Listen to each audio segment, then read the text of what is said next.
ध्यान रखना है। एक अंधा व्यक्ति था और एक नेत्रवान व्यक्ति था, दोनों जा रहे थे किसी जंगल से, बर्फीला जंगल था, ठंड का मौसम था, बर्फ जमी हुई थी। ध्यान रखना, एक कुटीर में, एक झोपड़ी में रात बिताई दोनों ने। एक नेत्र वाला सुबह सुबह उठता है, स्नान करता है, नेत्रहीन क्या दिन क्या रात, जब नींद खुली तब उठ गया, स्नान करने कहीं गया है, मेरी लाठी कहाँ गई, लाठी को देखता है, मालूम है एक लाठी पड़ी है, उठाता है, टेकते हुए लाठी को चल रहा है, लाठी के सहारे चल रहा है। नेत्रवान मित्र आता है, उसने कहा पागल हो गया, छोड़ दे इसे।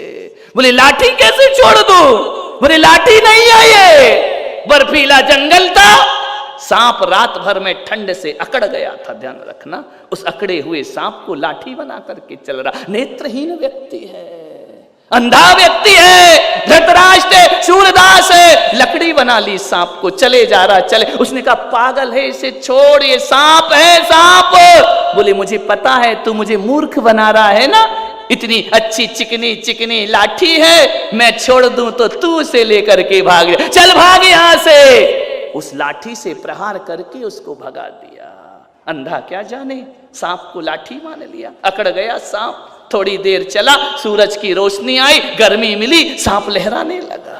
ध्यान रखना, जैसे ही लहराया, ये पकड़ा हुआ था, सांप जहरीला था, डस लिया, प्राण पखेरु उड़ गए। मान्यवर, कहानी इतनी महत्वपूर्ण नहीं, हमारी जिंदगी भी ऐसी ही है। ध्यान रखना, हमने भी वासना के सांप को लाठी समझ के पकड़ रखा है, हमने भी परिवार के सांप को लाठी पकड़ के समझ रखा है, हमने भी परिग्रह के सांप को लाठी बनाकर पकड़ रखा है, हमने भी मोह ममता के सांप को लाठी बनाकर पकड़ रखा है। और यही वासना का सांप हमारी जिंदगी को मौत के हवाले कर दिया करता है। ध्यान रखिए मान्यवर, मौत के सिवा क्या मिलेगा? जब इस दुनिया से जाओगे मृत्यु मिलेगी और कुछ ना मिलेगा। ध्यान रखना मान्यवर, मरने से पहले होशियार होते हैं वो लोग जो मरघट से पहले मोक्ष की यात्रा करते हैं। ध्यान रखना, होशियार होते हैं वो लोग जो चिता से पहले चेतना को जागृत कर लिया करते हैं।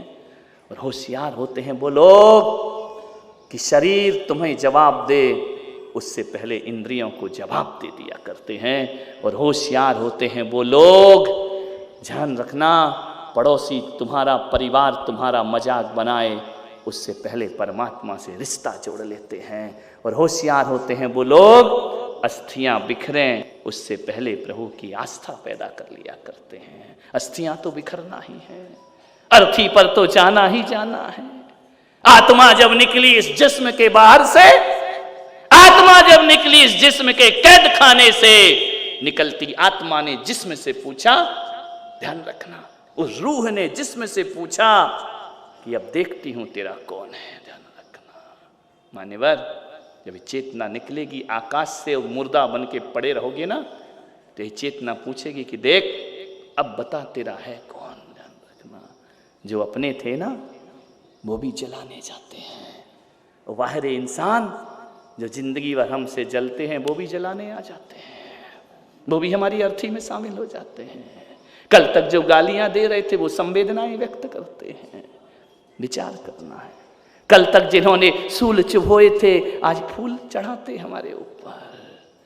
चिता पे बैठते जीवन महान हो जाता है क्या? जीते जी जिंदगी महान हो जाना चाहिए।